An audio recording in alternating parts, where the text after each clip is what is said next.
নমস্কার, আমি কৃষ্ণা। আমার রান্নাঘরে আপনাদের সবাইকে স্বাগত জানাই। আমার আজকের রেসিপি পাটিসাপটা পিঠে। পাটিসাপটা পিঠে বানানোর জন্য আমি এখানে নিয়েছি গুড় নিয়েছি আখের গুড়, নারকেল কোড়া নিয়েছি, আর নিয়েছি গুঁড়ো চিনি, চালের গুঁড়ো, ময়দা আর সুজি, আর লাগবে হচ্ছে নুন।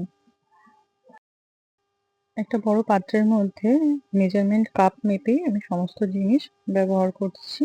আপনাদের কাছে মেজারমেন্ট কাপ না থাকলে বাড়িতে চা খাওয়ার নর্মাল যে কোনো কাপ বা বাটি মেপেও আপনারা ব্যবহার করতে পারেন।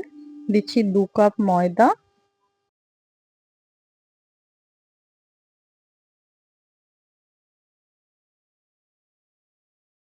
আপনারা ময়দার বদলে শুধু চালের গুঁড়োর ব্যবহারও করতে পারেন। ময়দাটা দিচ্ছি যাতে পাটিসাপটা পিঠেগুলো না ফেটে যায়।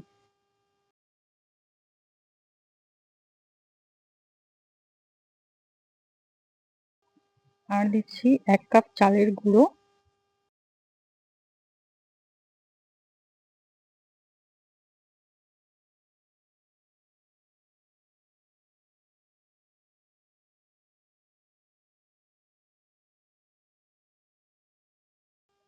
আর দিচ্ছি 1/2 কাপ সুজি।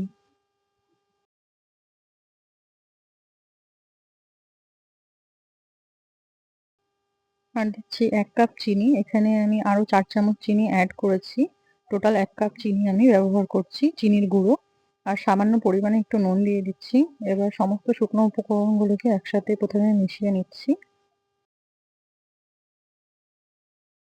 তারপরে নরমাল টেম্পারেচারে থাকা জল দিয়ে আমি পাটিসাপটা পিঠের ব্যাটারটাকে গুলে নিচ্ছি পাতলা করে।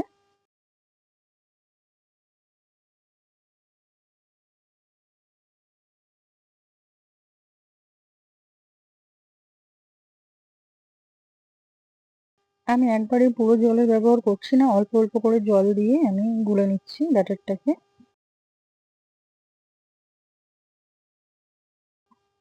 ভালো করে ব্যাটারটাকে গুলে নিয়েছি। এবার ঢেকে এটাকে 1 ঘন্টার জন্য রেস্টে রাখবো। যেহেতু সুজি আছে আর চালের গুঁড়ো আছে, সুজিটা একটু ফুলে উঠবে, চালের গুঁড়োটাও একটু নরম হয়ে যাবে। 1 ঘন্টার জন্য ঢেকে দেবো। ফিরে এসেছি 1 ঘন্টা পরে। দেখুন অনেকটা গাঢ় হয়ে গেছে, সুজিটা ফুলে উঠেছে। এবার এর মধ্যে আমি আরেকটু জল ব্যবহার করছি। আমি এখানে 1/2 কাপ মতন জল নিয়েছি। 1/2 কাপ জলই পুরোটা আমি দিয়ে দিচ্ছি। দিয়ে আমি পাতলা করে ব্যাটারটা গুলে নিচ্ছি। আপনারা জলের বদলে দুধের ব্যবহারও করতে পারেন এখানে। আর আমি এখানে গরম জলের ব্যবহার করিনি, নরমাল টেম্পারেচারে থাকা জলই ব্যবহার করেছি আমি, বা ফ্রিজের ঠান্ডা জলও ব্যবহার করিনি।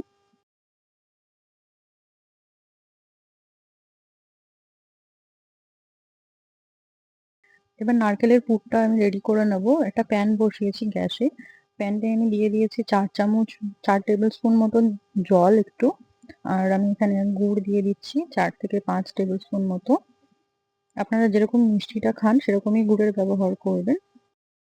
আর আপনারা এখানে আখের গুড়ের বদলে নলেন গুড় বা খেজুরের গুড়ের ব্যবহারও করতে পারেন। আমার কাছে আখের গুড়টাই ছিল, তো আমি সেটাই ব্যবহার করেছি।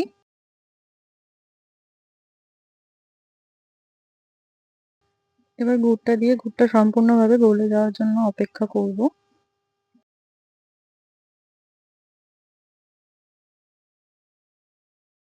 গুড়টা সম্পূর্ণভাবে গলে গেছে। এবার আমি নারকেল কোড়াটা এর মধ্যে দিয়ে দিচ্ছি। আর আমি এখানে একটা নারকেল সম্পূর্ণভাবে কুড়িয়ে নিয়ে তারপরে ব্যবহার করছি।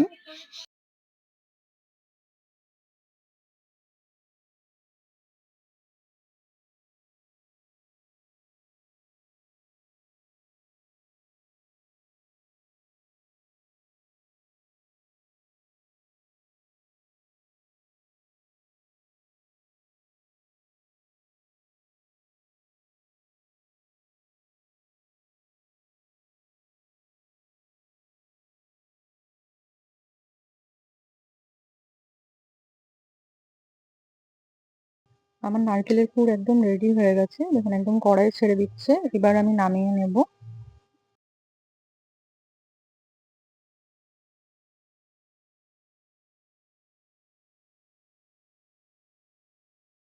এবার আমি একটা প্লেটের মধ্যে নামিয়ে নিচ্ছি নারকেলের পুরটাকে। নামিয়ে একটু ঠান্ডা হতে দেবো। তারপরে আমরা পাটিসাপটা পিঠেগুলো তৈরি করে নেব। নারকেলের পুরটা একদম ঠান্ডা হয়ে গেছে। এবার আমি গ্যাসে একটা প্যান বসিয়ে দিয়েছি। প্যানটার মধ্যে হালকা একটু তেল ব্রাশ করে নিচ্ছি। এবার গুলে রাখা ব্যাটার থেকে আমি এক হাতা দিয়ে দিচ্ছি। এক হাতা দিয়ে একটু হালকা হাতে হাতার সাহায্যে আমি গোল করে নিচ্ছি।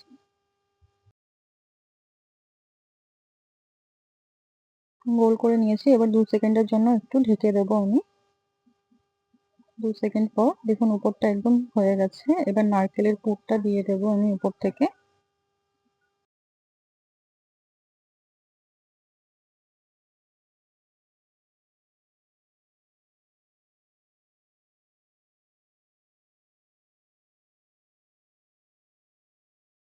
নারকেলের পুরটা দিয়ে এবার আমি ফোল্ড করে নেব। এখন ময়দা দিয়েছি বলে পাটিসাপটা পিঠেগুলো একদম ফাটছে না।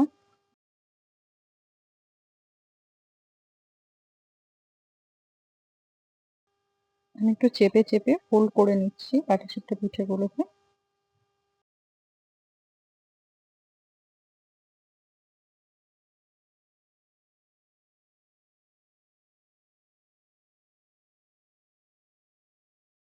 আমার পাটিসাপটা পিঠে একদম রেডি হয়ে গেছে। এবার তুলে আমি একটা প্লেটের উপরে রেখে দিচ্ছি। আমি এইভাবে আরেকটা আপনাদেরকে তৈরি করে দেখাচ্ছি।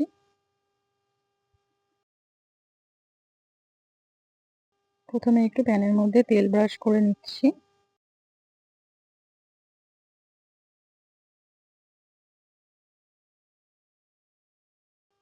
তারপরে এক হাতা ব্যাটার দিয়ে আমি হাতার সাহায্যে খুবই হালকা হাতে আমি গোল করে নিচ্ছি। আর এই সময় ফ্লেমটাকে একদম আমি লো টু মিডিয়ামে রেখেছি।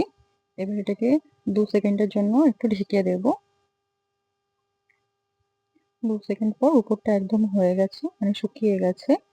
এবার আমি উপর থেকে নারকেলের পুরটা দিয়ে দিচ্ছি।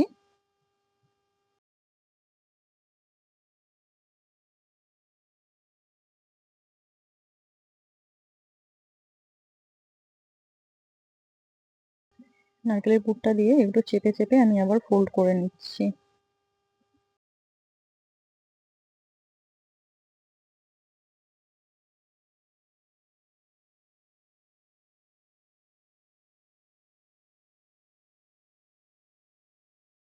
আমি এইভাবে বাকি সমস্ত পাটিসাপটা পিঠেগুলোকে তৈরি করে নেব।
আমি সমস্ত পাটিসাপটা পিঠেগুলোকে তৈরি করে নিয়েছি। আপনারাও বাড়িতে এইভাবে খুব সহজভাবেই বাড়িতে পাটিসাপটা পিঠে তৈরি করে নিতে পারেন। আর ময়দার ব্যবহার করেছি বলে কিন্তু পাটিসাপটা পিঠেগুলো একদম ফাটেনি। আর আমার এই আজকের রান্নার ভিডিওটা যদি আপনাদের ভালো লেগে থাকে তাহলে অবশ্যই আমার চ্যানেলটিকে লাইক এবং সাবস্ক্রাইব করে আমার পাশে থাকবেন। ভালো থাকবেন, সুস্থ থাকবেন।